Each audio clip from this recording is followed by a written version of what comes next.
Chosen one, pack your bags.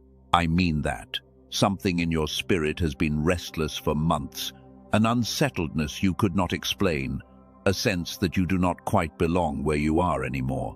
You have tried to make peace with your current situation, tried to talk yourself into being content, tried to bloom where you were planted, and it has not worked, because heaven never intended for you to stay. Your next season does not live at your current address, and the restlessness you have been fighting is not a problem to be fixed. It is a moving notice. It is heaven telling you that the place you are standing is not your destination, and it is time to get ready to go. I know how confusing this has been. You have looked at your discontent and assumed something was wrong with you. You have wondered why you cannot just be satisfied like everyone else seems to be. You have prayed for peace about staying, and the peace never came. Let me tell you why. The peace never came, because heaven was not going to bless you into settling for a place you were always meant to leave. That holy discontent you have felt is one of the kindest things heaven has ever done for you. It is the refusal of God to let you get comfortable in a place that was only ever supposed to be temporary. Let me tell you what your current address actually represents, because it is more than a physical location. Your current address is the whole arrangement of your present life, the patterns you have outgrown, the relationships that no longer fit, the version of yourself you have been living as, the ceiling you have learned to live beneath. All of that is the address heaven is telling you to leave, not because it was bad, but because it was a way station, a place you stayed for a season, and the season is ending. The lease on this version of your life is up, and a new place has already been prepared. I know that moving frightens you. It frightens everyone. There is a strange comfort, even in a place that no longer fits, because at least it is familiar. You know the shape of your current struggles. You know how to survive where you are. And the unknown of the new address, even a better one, can feel more threatening than the known limitation of the old one. This is why so many people stay in places they have outgrown for years longer than they should. The familiar cage feels safer than the open door, but you were not made for a cage, however familiar. You were made to move when heaven says move.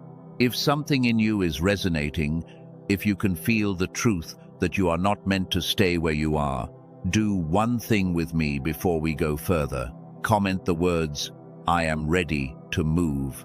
Not because a comment changes your circumstances, but because saying it tells your own hesitant spirit that you are willing to leave the familiar for the prepared.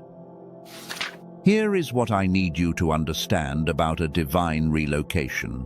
When heaven moves you, it does not move you randomly. Every relocation in the sacred stories was a move toward a promise.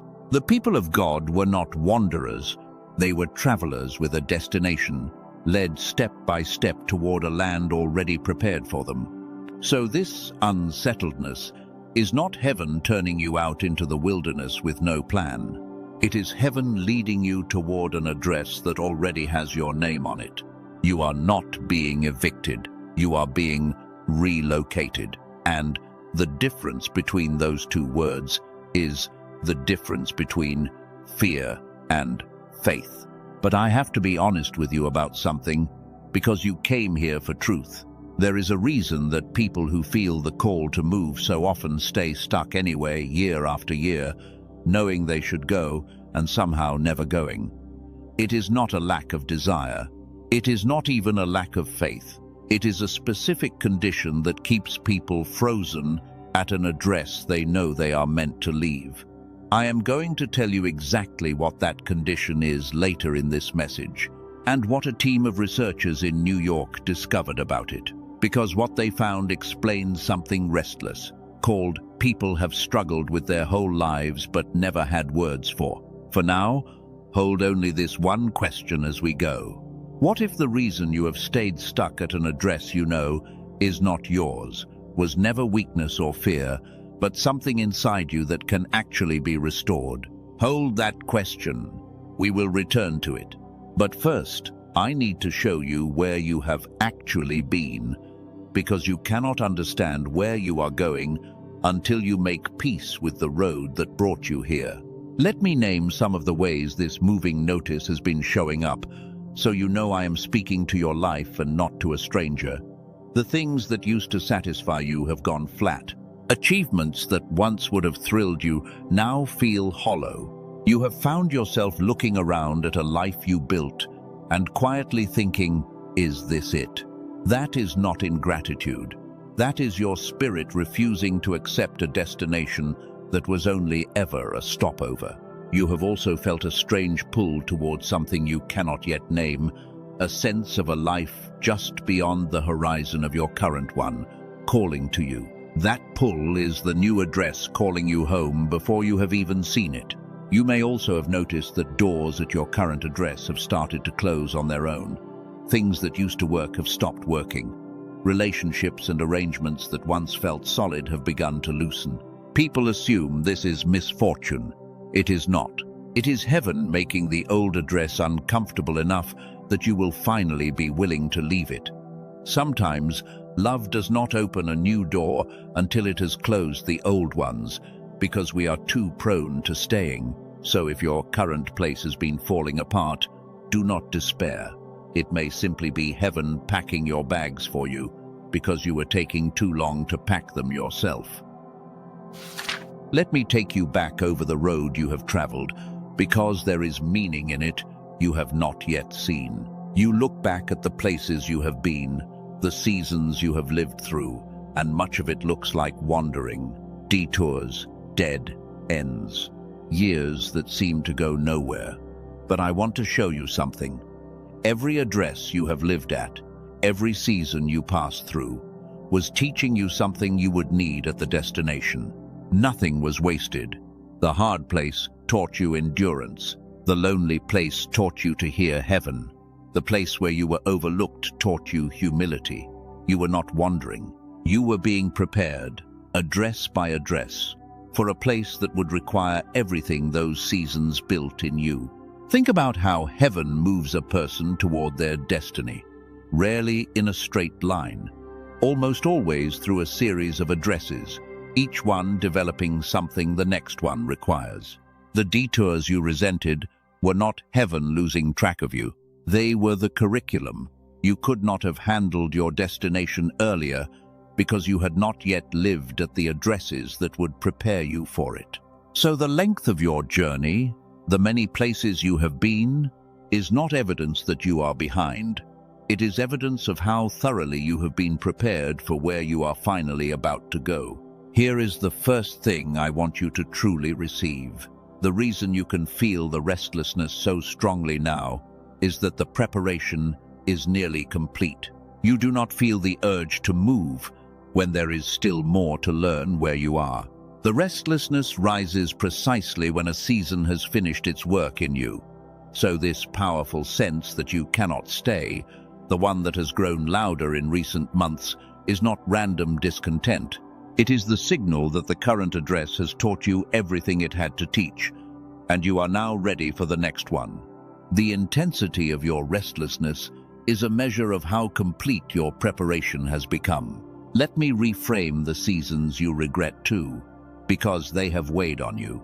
You look back at certain addresses with shame, certain seasons you wish you could erase, certain years you feel you wasted. But even those, especially those, were part of the journey. The place where you fell taught you grace. The place where you failed taught you what matters. Heaven is the only master builder who can use even your detours as material for your destination. Nothing in your journey is wasted in the economy of heaven, not even the parts you are ashamed of. They are all being woven into the person who will thrive at the new address. If that just lifted something off of you, if you suddenly see your long and winding road as preparation rather than wandering, mark this moment. Comment the words, "Nothing was wasted." That is not a small realization. That is the moment a person stops grieving their journey and starts honoring every address that shaped them for where they are going. Now here is the second thing, And this one is the one that gets you unstuck. The reason you have not yet moved, even though you know you are meant to, is not that you lack the faith to go. It is that you have been trying to make the move from a depleted, divided state, and a depleted system cannot take a leap. Moving toward a new address requires vision, courage, and clarity, and all three of those collapse when you are running on empty. You have been trying to summon the strength to leap while operating at a fraction of your capacity, and then blaming yourself for not leaping. The problem was never your willingness. The problem was the state you were trying to leap from. This changes everything about your stuckness. You have assumed that staying frozen meant you were a coward, or that you did not want it badly enough, or that your faith was too small. None of that is true. You have wanted to go with everything in you, but a person cannot make a faith leap from a foggy, exhausted, divided mind any more than a runner can sprint with their legs tied together. The issue was never your heart. It was the condition you were operating from. And that condition, unlike cowardice, is not a character flaw. It is something that can be repaired, and when it is, the leap that felt impossible becomes not just possible, but natural. I told you I would come back to what a team in New York discovered about this exact condition, the thing that keeps cold people frozen at the wrong address. I am almost ready to bring it forward. But a discovery only matters once you feel the full shape of the problem it solves. So before the answer, you need to see the new address. You need to see what is waiting at the place heaven is moving you toward.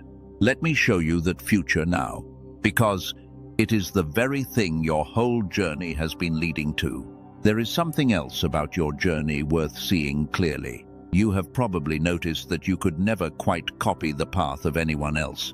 The routes that worked for other people never seemed to work for you. You watched others settle happily into addresses that would have suffocated you, and you wondered what was wrong with you, that you could not do the same.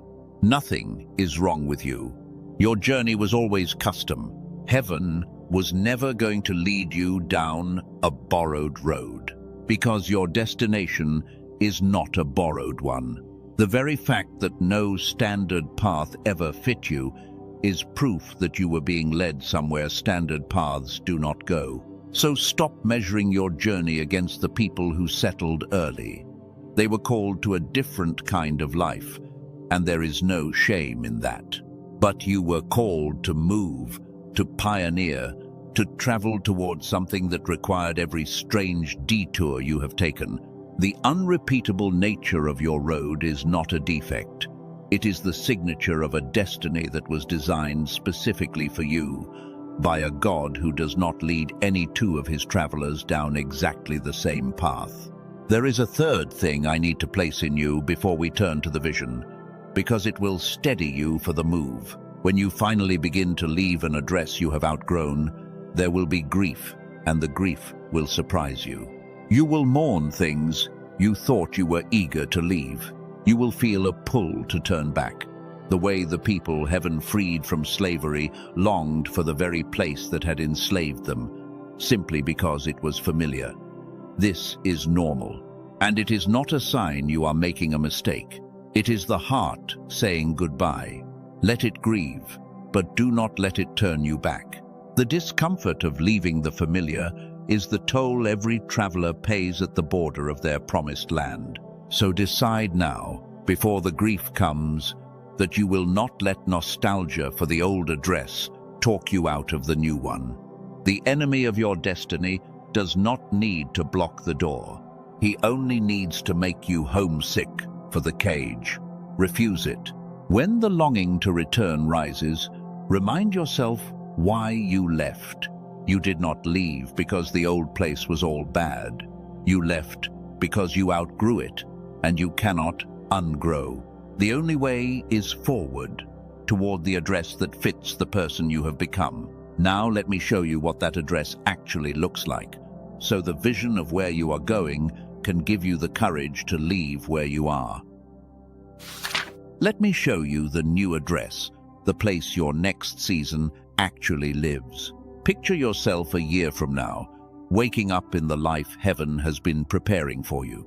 The first thing you notice is that you fit.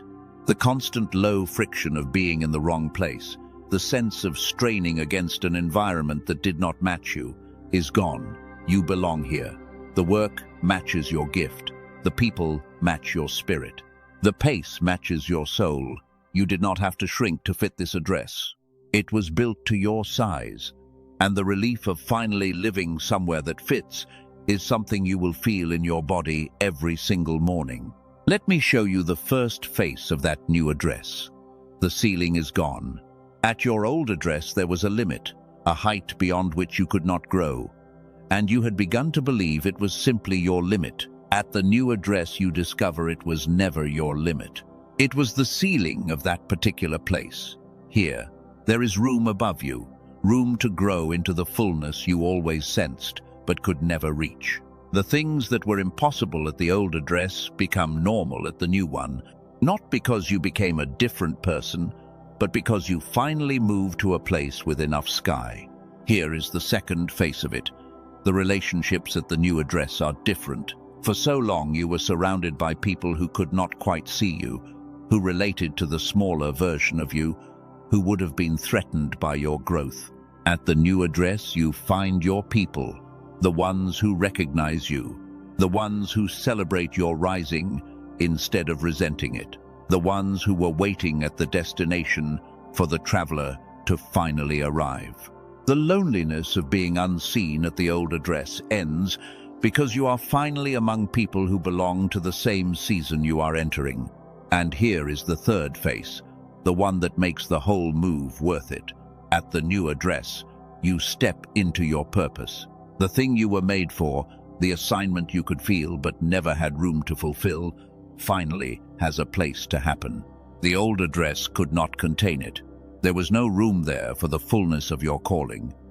But the new address was built precisely to be the stage for the very thing heaven created you to do. You do not just move to a better life. You move to the place where your life finally means what it was always meant to mean. There is a fourth face of the new address I do not want you to miss, because it touches provision. At the old address, you were always straining, always stretched thin, always wondering if there would be enough. Part of that was never your failure. It was that the old place could not sustain what you were carrying. At the new address, the provision matches the assignment. What was always scarce where you were becomes available where you are going, because heaven funds what heaven assigns. And the assignment lives at the new address, not the old one. You were not bad with what you had. You were simply trying to live a destination-sized life in a stopover-sized place. Anchor that future right now, because what you declare, you begin to draw toward you. Comment the words, "My new address awaits." Say it not as a beggar hoping, but as a chosen one packing for a destination already prepared. Let me put an ancient face on what is happening to you, because you are not the first chosen one heaven asked to pack their bags. Think of Abraham. He was settled, comfortable, established in the land of his fathers when the call came. Leave your country, leave your familiar place, and go to a land that I will show you. Notice that heaven did not give him the full map. It only said, "Go, and I will show you when you get there." Abraham had to leave the known address before the new one was ever revealed. And because he went, he became the father of nations. The promise was not at his old address. It was at the one he had not seen yet, the one he could only reach by being willing to leave. That is the pattern of every great destiny. The promise lives at an address you have to move toward before you can see it clearly. Heaven rarely shows you the whole destination in advance, because if it did, you would not need faith to go. So, if you do not yet have all the details of where you are headed, that is not a reason to stay. That is simply how the journey of the called has always worked. You take the first step toward the new address in faith, and the path reveals itself as you walk. Abraham did not wait for certainty. He moved on a promise. And so must you. So let me show you the road from here, because a journey needs a path and not just a destination. The road does not require you to see the whole way. It only requires the next step. Pack what matters. Release what you have outgrown. Say your goodbyes to the old address with gratitude, not bitterness. And then take the first step, the one you can see, trusting that the next one will appear once you are moving. The frozen wait for total certainty before they go, and so they never go. The called take the step that is in front of them, and the road unrolls beneath their feet. That first step is what we are preparing you for right now. Now let me close the loop I opened at the beginning. I told you there was something a team of researchers in New York discovered about the condition that keeps called people frozen at an address they know they are meant to leave. And I said I would come back to it. I waited until now on purpose, because a solution only becomes useful once you understand the full shape of the problem it solves. You now understand the shape. You feel why you have stayed stuck, and you have seen the address you are moving toward, so you are finally ready for the rest.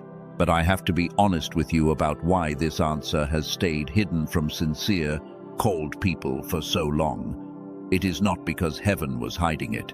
It is because the answer comes from a place most spiritual people never think to look. It does not arrive wrapped in religious language. It comes from a laboratory.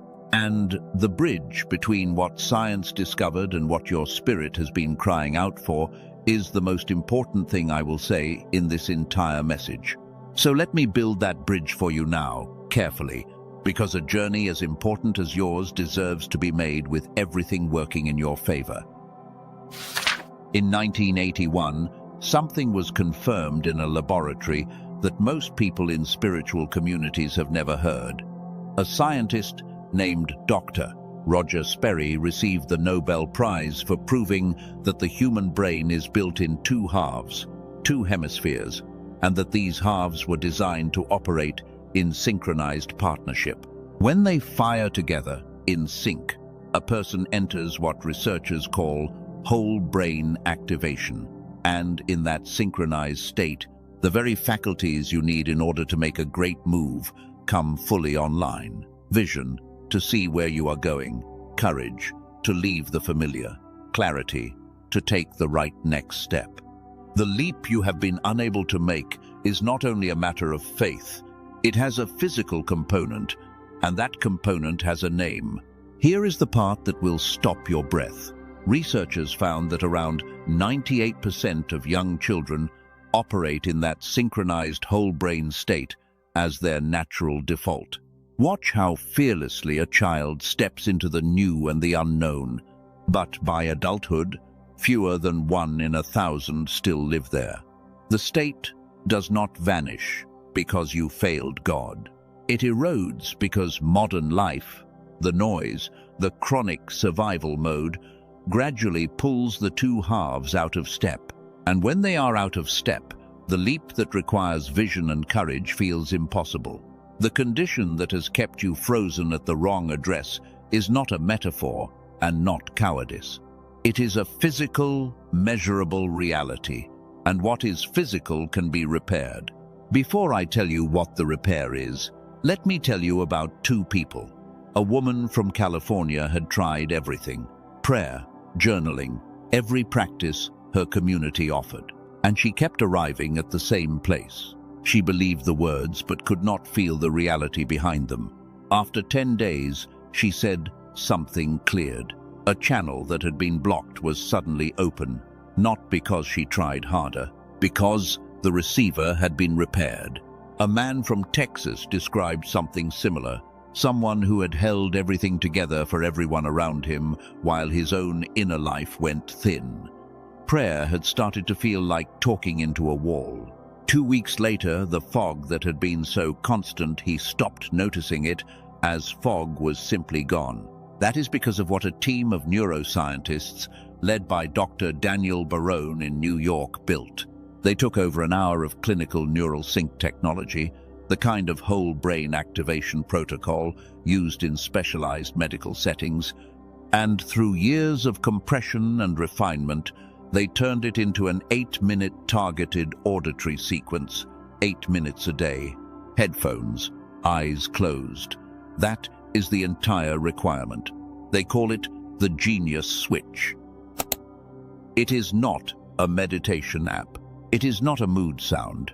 It is a targeted auditory sequence engineered based on the Nobel Prize research of Dr. Sperry to bring the two hemispheres back into sync and restore the whole brain state that was your default in childhood. The genius switch is not for everyone. It is for the chosen one who understands that God prepared not only the new address, but the mind clear enough to actually move toward it. The person who has felt the call to go for years, who has wanted to leap and somehow could not, and who is finally willing to stop treating their frozenness as a character flaw and start treating it as something with a specific address. Most people who hear this will scroll past because they have made peace with staying stuck where they are. You are still here. That is not coincidence. That is the persistence of a traveler who refuses to die at a way station. Let me tell you what it costs, because it will surprise you. Colleagues told Dr. Barone this would be fair value even at $500. In-person neurofeedback runs $300 an hour. A home machine can cost $7,000. It was not released at $500 or $200 or $100. It was released at $49. And today, on the direct page, an additional $10 off brings it to $39. Along with it come 4 free editions. A guided visualization from a top-rated creator. A grocery guide that saves $100 a month. A century-old text on attracting provision, and a printable guide of 5 daily habits. All of it is backed by an unconditional money-back guarantee. Listen once. Listen 80 times. If it does not do for you what it has done for over 18,000 people, every dollar comes back. No conditions. I should be honest about one thing plainly. The $39 price is not guaranteed beyond this page. The team has communicated that the price will rise. That is not pressure. It is simply the reality of what limited access to clinical-grade neurological restoration looks like. And if you search common platforms for anything that sounds like this, you will find imitations. The team studied them, and most carried no real neural sync at all. The mechanism is what makes the difference, and the mechanism only exists in what they built. The direct page is the only verified source, and that is where the link points. In the description and the pinned comment, read everything there before you decide anything. Now hear me carefully, because this protects your heart. The tool does not replace God. It does not replace obedience. It does not make the move for you. What God is calling you to is not conditional on any tool, but a tool that restores the receiver, simply gives you the clarity and courage to actually take the step heaven has been asking you to take. So, if your spirit confirmed something while I was speaking, do not argue it away. Comment the words, "I am packing now," as a chosen one who refuses to die at an address that was never home. Let me answer the doubt rising in some of you, because I would feel it too. You have tried things before. Apps, sound files, practices that promised clarity and gave you a few good days before the fog returned. I understand the fatigue. But hear the difference. Most of what is sold reaches only a sliver of the picture and leaves the two halves as disconnected as it found them. What Dr. Barone built works at the level of hemisphere synchronization itself, the actual root of the frozenness, using a layered protocol refined over years of clinical work. That is a different mechanism, and a different mechanism produces a different category of result. This is also why effort never got you to move. You cannot force vision and courage by trying harder when the system is divided. You restore it, gently, a few minutes at a time, until clarity becomes your ordinary baseline instead of your rare exception. The deeper current of this message, though, is not a tool. It is the new life waiting at the address heaven is moving you toward once the receiver is finally clear. So, let me return us to that, because the most important thing still waits ahead. And for the chosen one who felt something stir when the mind was mentioned earlier, that door is still open in the description and the pinned comment. It is a small step, but small steps taken from a clear mind have begun journeys that changed entire lives. That is the only place I will point to it. Everything that remains in this message belongs entirely to something deeper, and it is time we return to it. I want to speak to who you actually are now, on the edge of this relocation. You are a traveler, not a settler.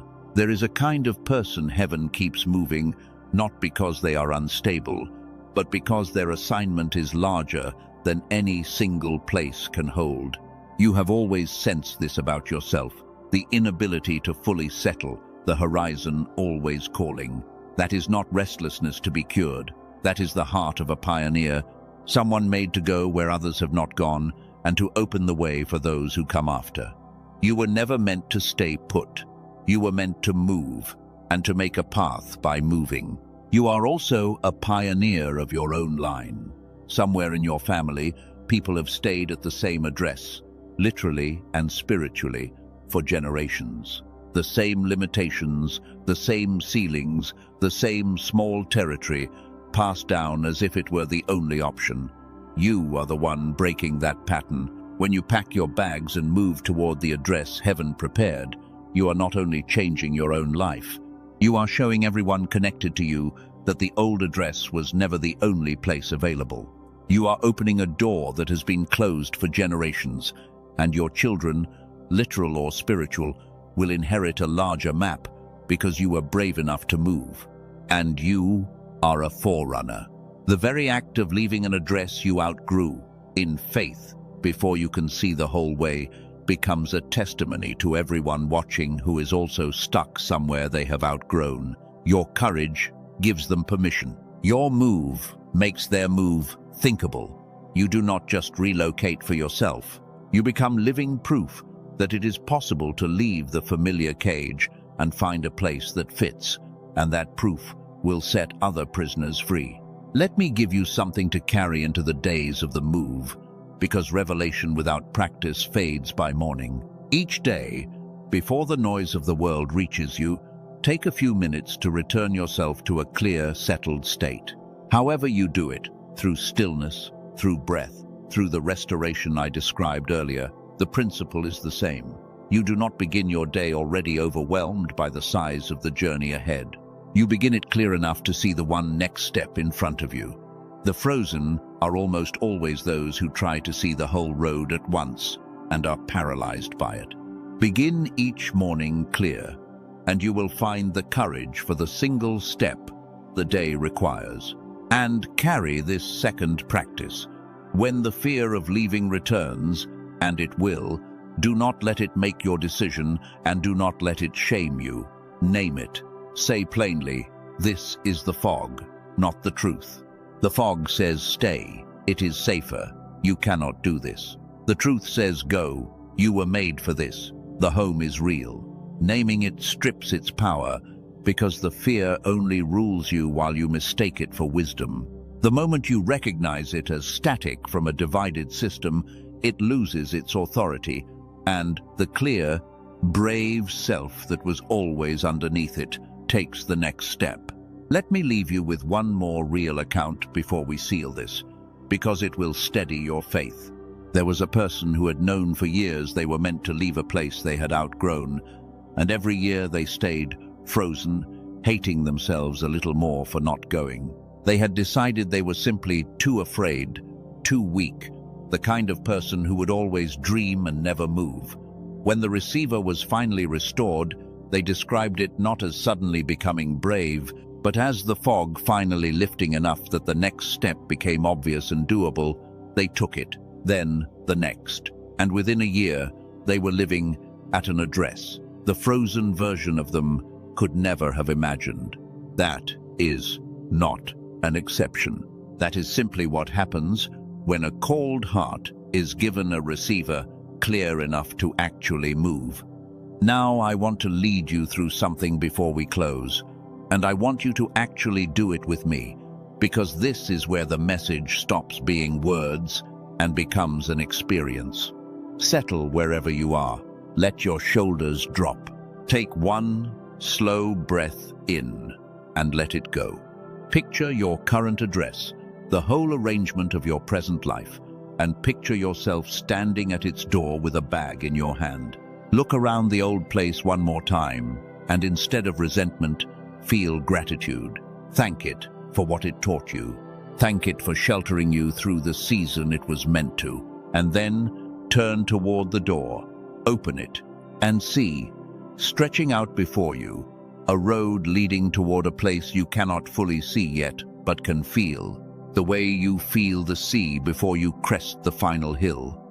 There is light at the end of that road, and warmth, and the sense of a home that has been waiting for you. Take the first step out the door. Feel the ground of the new journey beneath your feet. You are not lost. You are finally going home. And now, gently, let me bring you into the closing of this message, into the part where what you have seen becomes sealed in you. Take a breath of gratitude, not forced, just a quiet acknowledgement that every address you have lived at brought you here, that nothing was wasted, that you are being led and not abandoned. There is grace in that, and it deserves to be honored before anything else. Now, let me lead you to release.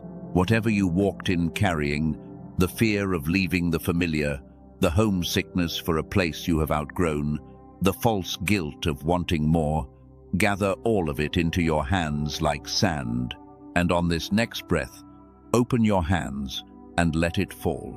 Release the cage that felt safe. Release the lie that you should be content with less.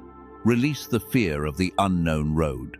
Let it pour out of your hands and onto the ground, and feel how much lighter you are without it, light enough to travel. And from that lightness, rise into who you are. Say it with me, in your spirit, if not out loud. My next season does not live at my current address. I am not stuck. I am being relocated. The road ahead is not exile. It is homecoming. I am a traveler, a pioneer, a forerunner, and I am ready, with my bags packed and my face toward the horizon, to go where heaven is leading me. If your whole heart agrees, seal it where you can see it. Comment the words, "I am going home." Let that be the truth your fear hears today, as a chosen one who refuses to stay at an address they have outgrown. Hear this final word over your life. The restlessness was never your enemy. It was your moving notice, the loving refusal of heaven to let you settle for a stopover when a home had already been prepared. So pack your bags, say your grateful goodbyes, and take the first step toward the address that has had your name on it since before you were born. Your next season is not here, it is there, and the one who is leading you has already gone ahead to prepare the place. And so it is.